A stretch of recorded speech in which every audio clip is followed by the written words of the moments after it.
episode 4 of the Unfiltered Show. Let's talk about it. I'm Candace Sherrill. Big Davo. All right, today we have some interesting topics to speak on. One of them being basically forcing belief on others. What do you feel about that? I mean, me personally, I feel like, man, everybody's entitled to feeling how they want to feel. Pertaining to like religion and things like that, I definitely feel like that is completely out of pocket to try to force your God on, the people. So nobody's ever asked you to not eat pork? They might have asked me, but I might have told them to kiss my ass. Ate a pork chop right in their face. Give me that bacon.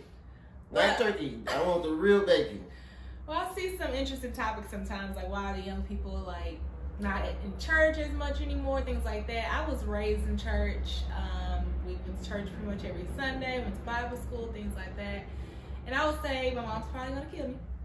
I would say as an adult, I just see things a little different because what you see in church, I love the gospel, the choir, the songs, the word, the message, but when it came to the congregation itself, the people and the gossip, you hear the gossip as a kid and all of that, and then when you get older, you really see how judgmental people really are.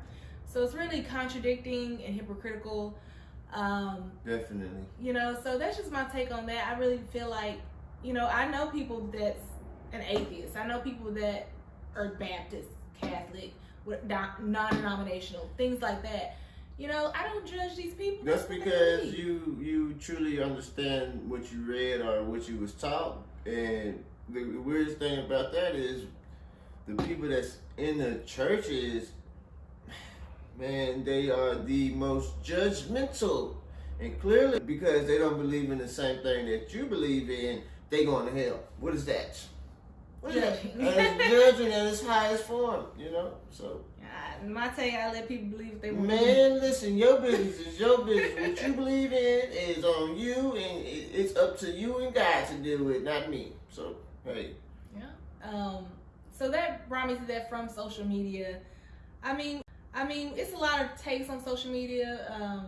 Do you believe it's a good, bad, or both type of deal as far as mental and just people in general? For the most part, I would say bad. For all, it don't matter what you're on social media for. You're gonna be led astray for reality. It's not a good place, especially for kids, young adults. Even old adults. I think the older people be the worst on social media. They be just annoying as hell, and like they just don't know how to use the shit. Leave the people alone. Hey, we're just telling the truth, but I think I would lead more towards it being a bad thing for society. I mean, I guess it makes you more out of touch with reality. And I think that's their kind of go with the whole meta thing. But man, I feel like Metaverse. As far as me, like if I wasn't in the business world and things like that, I probably wouldn't be on social media. I'd probably be ghost. Oh man, to be honest with you, I'm probably the same way. And the weirdest thing about it is, social media is more like the news now. Like you keep up. You don't even turn the TV on to watch the news no more because all you gotta do is just click on your social media, Facebook, Instagram. X. Sometimes you see the news before the actual news. Yeah, before they even report it. People be recording from their camera phones and, everybody's a reporter now. Yeah, they don't get paid for it, though. Yeah, that's true. They worse than the weatherman, though. They report worse news than the weatherman. Yeah. And it's a bunch of gossip, bunch of followers. So that's the whole thing about it. It's a bunch of followers and it's not enough leaders. And I don't know. It's a bad thing for me. And it's another thing about social media. For you fucking young female, even you old hags, don't nobody want to click on their social media and see your rusty ass on the stories. Hey brother, stop it. You look thirsty. You talking about a nigga thirsty, but you are a thirst trap. So what is that? You're a soda can. Nobody want to see that shit all the time. Like, goddamn, it's a time and place. Do your OnlyFans. Yeah, at least, I mean, go do OnlyFans. Do your close friends, and you do it like that. Don't nobody want to see your funky ass. My all the thing time. is they do and then complain like, all these people in my I inbox. mean, what do you expect? I'm a female. I'm a woman. I could attest. Brother. That's what you want. Like, what are Well, you, you doing what that, are that's you what doing you it for? want. Every day you're in there twerking and shit. Nobody will see your funky ass. Oh my gosh. Look Anyways, we gonna bring it back to the normal stuff on social media. So, one of the topics I wanted to speak on is the when it came to business and people really in the entrepreneur world with social media, and when the pandemic hit, it was a lot of oversaturation in the different industries and everything. And I feel like people who just came into it just because they can make a quick buck made it watered down.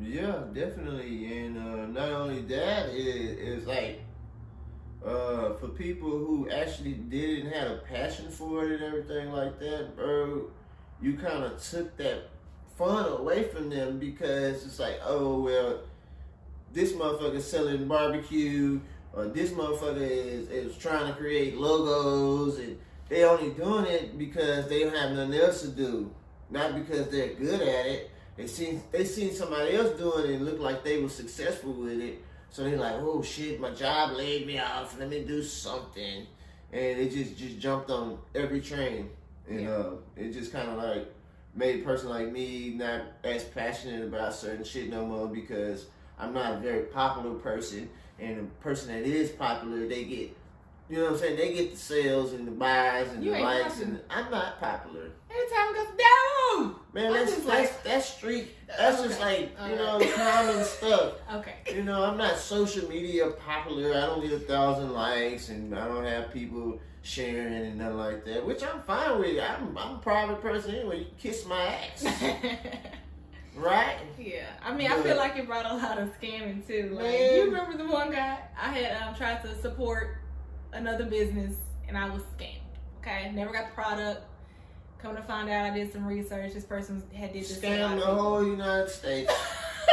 I mean, that came with it though. When You people going to jail. throwing out that they did this business and trying to do wholesale stuff like that, and I just should have just ordered from Amazon. That's all. I was just trying to support somebody. Man, listen. I used to be on that type of time and trying to support a fellow entrepreneur and all that bullshit, but guess what? Fuck. Really? Yeah, I'm not support. I'm gonna support who supports me from now on. Yes. You ain't It rocking comes with to me. a I'm time, not rocking yeah. with you either. I don't care if we grew up. That's the weirdest thing about it is the people that you grew up with, bro. They will fake support you and then complain. Yeah. Oh, this is. You know what I'm saying?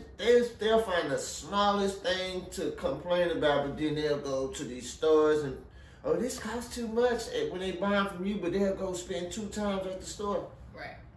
Oh, this food needs more salt on it. They go to the restaurant, guess what they do? They pay them their money and they tip them. Yeah. But they gonna complain to you. Right. You know, Yeah. so. Yep. You got a book coming out, right? Yep. What's Yes, that sir. book called? Push. And what Keep does that pushing. mean? Shit happens. What? Keep pushing. Shit happens. All right. What made you write this book? Because I would say that as we were talking about with social media, with entrepreneurs, you see a lot of all the best moments. Pretty much, you see the moment of accomplishments and things like that, but you don't see what actually goes on in the background. So I just want to put out some stories to inspire people that, hey, this is not all glitter and gold. Like, it's stuff that goes on in the background that people aren't privy to. So I put out some stuff. I mean, I've been crossed. People have been malicious. It's just different things. I can say bless you, babe. Thank you. I've spoken to, millionaires and people with millions of followers and things like that, but I don't brag or basically really speak on that because I'm not in that arena yet, right? But I truly believe your network is your network. Mm. So I mean, it's all about just keep going. I mean, you're going to see little battles where it's like you just want to give up, like nothing's working. You're putting all this hard work in and then really not seeing that really everything that you're doing is leading up to something. I feel like everything happens for a reason, which I speak on too. So that's just what I take from that, you know. I don't care if one person buys this book. As long as it inspires them, I've done my job. Just like I say with my events. If one person show up, I'm still going to act like it's a full room. Right. You know, so. That's what it's about. Yeah. I mean, you know, can't please everybody, but the No. key to it is to please, you know, who is actually looking for, you know, they're looking for your success story. They're not looking to see you fall. Right. That's the weirdest thing about it. Yeah, it's so much jealousy. People be jealous about you, about the smallest shit. And don't have a clue about what don't you're know what going you've been through. Don't know what you're going through. Yeah. And don't know what you're about to go through. Yeah. You know. But yeah, I like that. You know, it's definitely a positive message. It's just one of those things, man. If people read it, you know, I had the pleasure of, you know, reading it. And it's definitely something that you guys should check out. Definitely. Dropping November 7th. Right. And tell them where they can get that motherfucking book. It's going to be available on Amazon. It'll eventually be on with Barnes & Nobles, Walmart. Hastings. Target. It's going to be at Hastings. Okay. Yes, it's going to be. We bringing Hastings back to drop this. And even at CandaceSherrill.com. That's right. And we're going on a book tour soon. Oh, yeah, definitely. And I'm going to be the security. Yeah. You scaring people away now playing. I ain't scared nobody. I'm a very friendly, nice, outgoing person. And everybody knows that. Everybody, okay. Everybody. Okay. They knows me. They knows you. Okay. All right, well, we gonna do what that book says is keep it pushing. Yes, sir. Because shit does happen. And we got to go. Yeah, so we out of here. Be sure to like, comment, share. You know, let us subscribe. Yeah, let us know your views on the topics we're speaking on. In 2024, we will be doing product reviews. So if you have a product you want us to give our honest review on, that's constructive and not destructive criticism, send it to, inquire at theunfilteredshow7@gmail.com. Food reviews too, probably, you know, whenever y'all want to see some. Y'all, if y'all haven't tried some food, but y'all heard about somebody else trying it and they were talking up about it, go ahead and send that into us too, so we can go ahead and start doing these food reviews starting next year. Yeah, and so I'm Candace Sherrill. Big Davo. And we out.